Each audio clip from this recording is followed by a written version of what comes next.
Thanks for that video.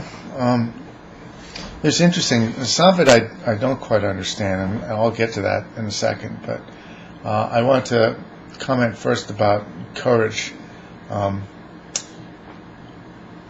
Being a pragmatic and being a liberal, I think I probably weigh in more than you do on the nurture side. So when we're talking about human behavior, there's always the nature versus nurture argument, that some of it is ingrained.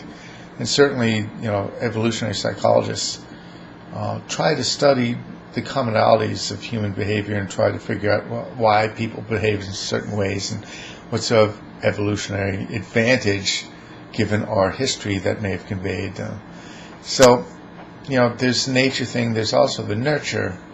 And for me, the acts of courage, the ones where you apparently go against instinct, and that to me is kind of what courage is all about, is having enough conviction in what you're doing that is right, that it overrides your instincts.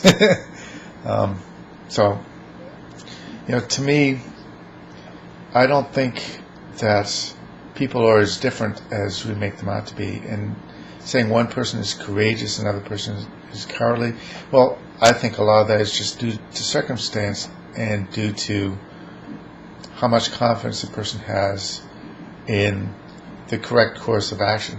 Now, that doesn't necessarily mean it is the correct course of action in an absolute sense, but subjectively they've got confidence in what they're doing is the right thing. If the terrorists that flew the airplanes into the World Trade Center, they were convinced that they were going to be martyrs and they were going to live in the afterlife in paradise, okay, for doing this great thing for Islam. Right? They were convinced of this.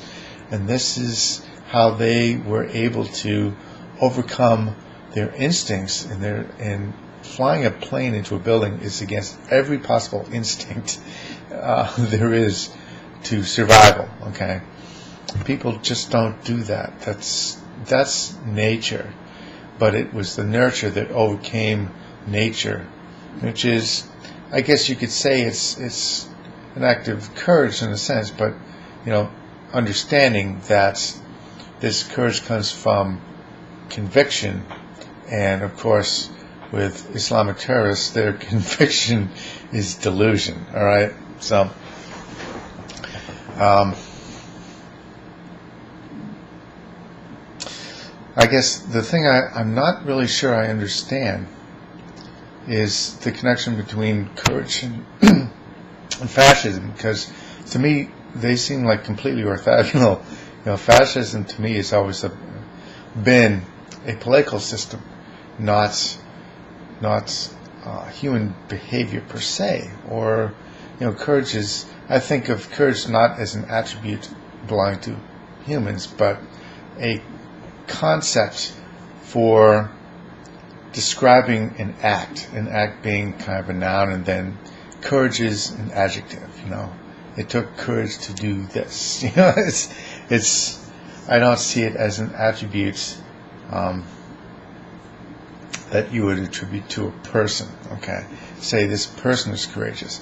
A person may commit courageous acts, but to me, fascism is a system, it's a method, not really something that you could apply that kind of adjective to. So I don't. To me, they're orthogonal. I don't understand how they're related. Maybe if I watched that movie, maybe it would all make sense to me, but it doesn't make sense at this point.